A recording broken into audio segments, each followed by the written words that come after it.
O mais importante do estudo da Bíblia, exatamente a contextualização, né? Ela foi escrita para aquele povo, inspiração de Deus. É muito importante lembrar que Deus não incorporava ninguém e os profetas não eram espíritas fazendo trabalho de psicografia. Eles pegavam uma inspiração divina e escreviam aquilo que falava com eles e com o povo deles naquela época. Então, o cara tentar buscar na Bíblia sem saber interpretar o contexto da época também é uma loucura.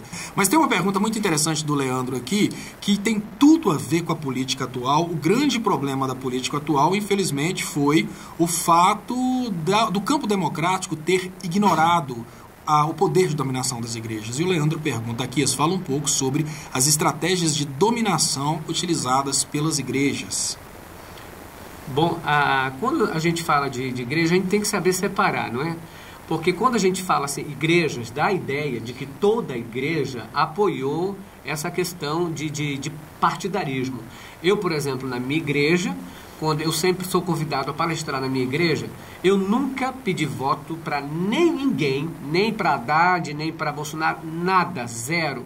Não fez isso porque lá é um lugar de falar de Cristo, de Bíblia, enfim, das coisas sociais. E não pedi voto.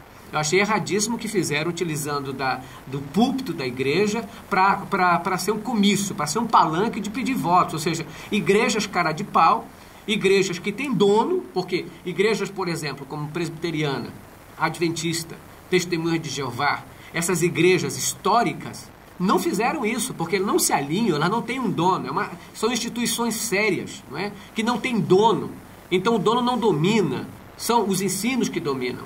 Agora, muitos dessas, que tem aquele cara, vamos lá, querida, vamos lá, dá um abraço aqui que eu vou te fazer em nome de Jesus. Aí você faz isso, então... Gente, você pega o seu aluguel, reparte esse aluguel no meio e você vai dar... Esse tipo de gente, vocês sabem o que eu estou falando? Esse é o Malafaia. Esse é o Malafaia. É o que de todos é o que eu mais detesto. E olha, o Malafaia, eu vou te contar um caso especial, Leandro, do Malafaia, que é aquele caso que quando você escuta vindo de uma pessoa que você conhece e acredita e confia, você fica com o cabelo arrupiado. Meu sogro, ele mudou, ele vendeu tudo que tinha para investir tudo que tinha numa missão que ele acreditava, que ele tinha sido escolhido para uma missão.